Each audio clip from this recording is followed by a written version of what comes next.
Todos os anos, centenas de veículos brasileiros são roubados no Brasil e levados para a Bolívia, onde são trocados por substâncias ilícitas ou vendidos por valores muito abaixo do mercado. Em 1996, uma reportagem especial do programa SBT Repórter mostrou a trajetória do jornalista Domingos Meirelles, um caminhão roubado, e trazê-lo de volta ao Brasil. Fala galera, Joel Paviotti, canal Iconografia da História. Siga a gente nas nossas redes sociais para acompanhar detalhamentos e atualizações de segurança pública. Galera, eu acho que todo mundo aqui conhece o Domingos Meirelles, né? O Domingos, né, ele é da geração do jornalismo investigativo raiz mesmo, que tem Roberto Cabrini, Marcelo Rezende e tantos outros profissionais famosos que foram até o limite de certas reportagens. Esses caras faziam jornalismo investigativo bruto mesmo, parada perigosa. Hoje nós vamos falar do dia em que o Domingos Meirelles resolveu passar um caminhão roubado da Bolívia pro Brasil, tá? A história é muito doida, mas seguro que a gente tem bastante detalhes dela aqui. Fernandão, por gentileza, roda a vinheta.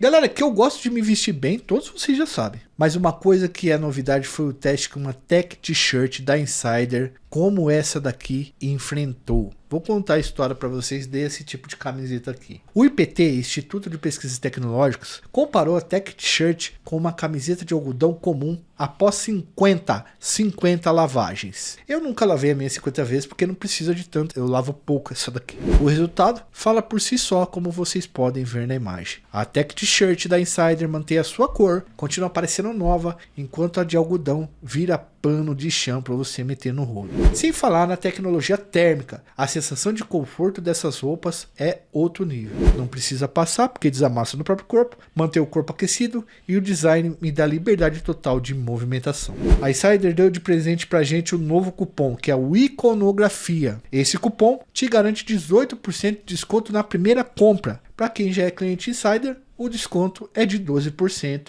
Em cima do valor do carrinho. Lógico, porque você já conhece a qualidade. As peças vão de P ao XXGG e as cores são lindas. Papo dado, entra lá no site, escolhe suas peças, aplica o cupom Iconografia para se vestir bem, de forma inteligente, com conforto e muita tecnologia. Galera, de acordo com dados do Instituto Brasileiro de Geografia e Estatística, acontece 64 roubos e furtos de veículos por hora no Brasil. Hora, tá? Inclusive eu vou indicar para vocês um vídeo do Tio Comel. É Tio Comel, não é Tio Comel. O Tio Comel, ele era um dos maiores desmanchadores de carro e puxadores de carro do Rio de Janeiro. A história é muito doida. Bom, somente em 2021 foram registrados 564 mil ocorrências de roubos e furtos de veículos no país. É muito carro diariamente. Muitos desses veículos roubados acabam sendo levados para fora do país, principalmente para países que fazem fronteira com o próprio Brasil. Carros de mais valor ou caminhões, por exemplo, são levados para lá. A Bolívia é um dos países que mais recebem veículos roubados do Brasil. E não é o de hoje apenas que isso acontece. Faz mais de 50 anos que essa prática ocorre. Nos anos 50, Juscelino Kubitschek, presidente do país, deu ampla prioridade para a construção de rodovias e tudo o que acompanhava o sistema rodoviário em relação aos produtos. É por isso que é esse trânsito absurdo, as estradas ruins, muito carro para todo lado, né? Porque acabou sucateando as ferrovias e outras formas também, como transporte fluvial e essas coisas. O Brasil passou a produzir e ter em seus domínios muito mais carros que outros países da América do Sul, principalmente os da fronteira oeste, ou seja, Bolívia, Paraguai, Venezuela e Peru. Em 2011, a Bolívia lançou um projeto para legalizar os veículos sem documentos que circulavam no país. Isso acabou gerando atritos entre Brasil e Bolívia, pois muitos desses veículos haviam sido roubados aqui no nosso país e levados para lá. De acordo com um balanço preliminar da Polícia Federal, naquela época, pelo menos 3 mil veículos roubados em solo brasileiro circulavam na Bolívia. Segundo a polícia, esses carros roubados entram de forma clandestina no país, através de estradas vicinais da Bolívia ou mesmo pelas rodovias e são vendidos no mercado ilegal. Outros são usados para pagar, né, para conseguir comprar lá na Bolívia pó e armas, tá? Em esquemas contrabandistas, comerciantes legais de substâncias brasileiros vão para a Bolívia, levam o carro para lá, vendem carro para eles e trocam em troca de talco, daquele que deixa o cara muito louco. tem um filme muito bom, baseado na obra do Marcelo Aquino, chamado Os Matadores, dirigido por Beto Brant, que mostra um rapaz que tem como tarefa levar um carro roubado do Brasil para o Paraguai, em um esquema bastante conhecido. É um filme da hora, e o Marcelo Aquino é um baita de um escritor, né? Nesse caso do filme não era para Bolívia, mas dá para entender muito bem como é que funciona esse contrabando. Inclusive, na Bolívia é muito comum encontrar carros brasileiros em oficinas de fundo de quintal instaladas lá. Essas oficinas funcionam como desmanches que revendem as peças dos carros roubados, e aí já era. Também, esquemas de financiamentos fraudulentos também são muito comuns no país. O Mato Grosso é um dos estados usados para passar esses veículos roubados. Com 750 quilômetros de fronteira com a Bolívia, é muito difícil encontrar fiscalização em todos os locais, o que facilita o transporte de veículos roubados por estradas clandestinas espalhadas pela região. Em 1996, uma reportagem do jornalista Domingos Meirelles, produzida para o programa SBT Repórter, mostrou em detalhes todo o percurso de veículos roubados no Brasil e enviados para a Bolívia e a saga para recuperar um desses veículos roubados. O jornalista meteu o louco e mostrou todo o processo pelo qual ele passou para trazer da Bolívia um caminhão que havia sido roubado no Brasil. A reportagem de Domingos Meirelles começou com uma blitz na rodovia Castelo Branco em São Paulo, que tentava impedir que veículos roubados fossem levados para outros estados ou países. De acordo com a reportagem daquela época, naquele momento, 100 caminhões eram roubados por dia só no estado de São Paulo. Na matéria especial do SBT Repórter, foi feita uma simulação de como caminhões eram roubados. Homens que se apresentavam como chapas abordavam caminhoneiros, oferecendo ajuda para descarregar a carga ou indicar o caminho. Antigamente, os chapas eles eram usados tanto para descarregar o caminhão, quanto para indicar os caminhos, porque não tinha o GPS. Bom, e no local isolado do percurso, eles puxavam uma arma e obrigavam os caminhoneiros a entregarem os caminhões. Em muitas dessas abordagens, os caminhoneiros acabavam sendo executados na beira da estrada. É por isso que todo caminhoneiro das antigas tinha um 38, um porrete, tá? Um facão, ou os mais pegados tinham umas espingardas, umas garruchas para soltar tiro nos carros. Junto com o professor Saulo Gomes, especialista em identificar veículos roubados, o jornalista Domingos Meirelles e a equipe da SBT Repórter desembarcou em Santa Cruz de la Sierra, na Bolívia, em busca de carretas roubadas em São Paulo e Mato Grosso. Eles alugaram o veículo e, depois de rodarem poucos quilômetros por uma estrada, localizaram uma carreta com características de veículo roubado que eles procuravam. A carreta estava tombada e o jornalista e sua equipe se ofereceram para ajudar o motorista. Eles ficaram conversando com o motorista enquanto o professor Saulo tentava identificar o chassi do veículo. O chassi estava raspado e havia vários indícios de que o caminhão era roubado. Mas Domingos Meirelles e sua equipe decidiu ir embora, temendo despertar suspeitas no motorista e seu ajudante. Logo na saída do aeroporto, uma surpresa. À beira da estrada, uma carreta tombada com um trator igualzinha que procurávamos. Oferecemos ajuda. Senhor, necessita de ajuda por el caminhão? Procuro distrair o motorista para que o professor Saulo possa identificar o chassi do veículo. Trouxe a tua lanterninha? Dá pra ver? Não, aqui não. Hein? Precisa de luz. Apresentei o professor ao boliviano como se ele fosse engenheiro. Nós somos de Brasília. Brasília? Somos de Trabalha na Brasília. Scania, São Paulo. Este muchacho acá, ele é técnico. Disse que entortou.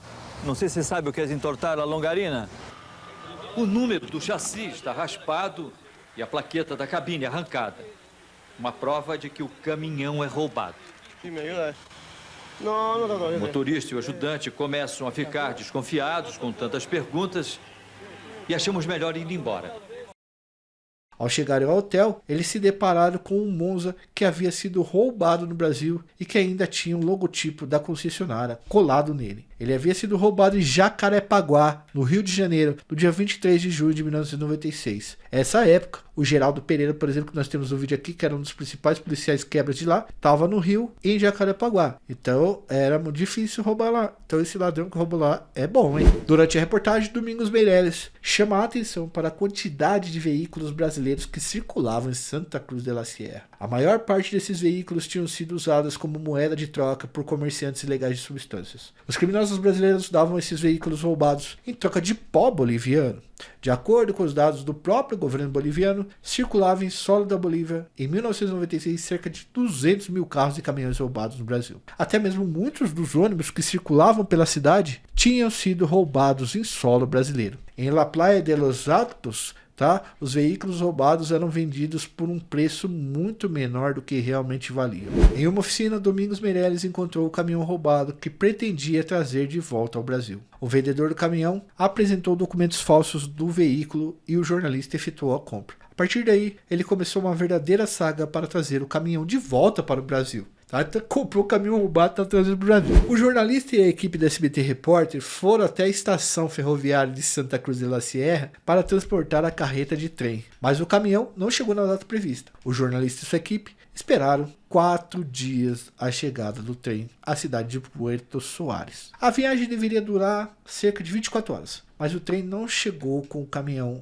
e nenhuma explicação foi dada para o atraso. A equipe então alugou um avião da Força Aérea Boliviana para tentar localizar o caminhão. Eles sobrevoaram via férrea para tentar descobrir qual foi o paradeiro do caminhão. A 200 km da fronteira, a equipe da SBT encontrou a carreta. Ela estava nos vagões abandonados em um desvio perto da estação de Águas Calientes, que é um local lá bastante turístico lá na Bolívia. Depois de mais de um dia de espera, a carreta chegou à estação onde a equipe esperava. Os bolivianos ficaram espantados com o fato de que o caminhão estava sendo levado de volta para o Brasil, já que era muito mais comum que fosse feito na real o contrário. Abordado pela polícia boliviana, Domingos Meirelles precisou explicar o que estava fazendo com o caminhão ali. Liberado na estação de trem, Meirelles e sua equipe foram abordados na estrada pela polícia rodoviária boliviana, que não queria deixá-los seguirem viagem com o caminhão. Quer dizer, chegou aqui roubado, mas não vai embora. Domingos Meirelles acabou detido e conduzido até a delegacia de Puerto Soares. Chegando ali, o jornalista constatou que até o carro da polícia tinha sido roubado no 16 de janeiro de 1995. Meu irmão, aí que doideira.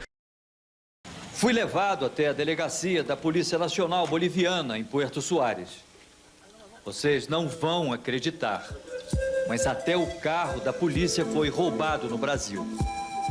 O dono, o empresário Racim Hamed, de São Paulo, viu esta Saveiro pela última vez no dia 16 de janeiro do ano passado. Somente depois de 2 horas e muitas conversas telefônicas, o jornalista foi liberado. Ao chegar no lado brasileiro, o jornalista informou ao agente da Receita Federal que estava retornando com o caminhão roubado e conseguiu seguir viagem sem maiores problemas. De volta ao Brasil, o Domingos Meirelles e sua equipe seguiram para São Paulo para devolver a carreta ao seu antigo dono. A carreta tinha sido roubada em Brasília no dia 16 de junho de 1989 e estava rodando na Bolívia em uma empresa de materiais de construção. Galera, para comprar uma carreta no Brasil, às vezes o cara faz investimento de uma vida. Às vezes ele não consegue pagar a casa, mas tem que pagar a carreta. O verdadeiro proprietário do veículo era uma empresa transportadora da cidade de Porto Ferreira, no interior de São Paulo. De acordo com a reportagem, as autoridades bolivianas eram condizentes com a entrada de veículos roubados no país. A guia de importação da carreta dizia que o veículo entrou legalmente no país em 27 de fevereiro de 1987, 2 anos antes de a carreta ser roubada no Brasil. Depois de uma longa viagem, Domingos Meirelles e a sua equipe chegaram à transportadora que pertencia ao senhor Artésio de Mello, o verdadeiro dono do caminhão. Cara, imagina, Fernando, depois de tantos anos, esse cara aparecia lá na porta do cara com o caminhão. Falou, pô, tava na Bolívia, nós fomos buscar pro senhor.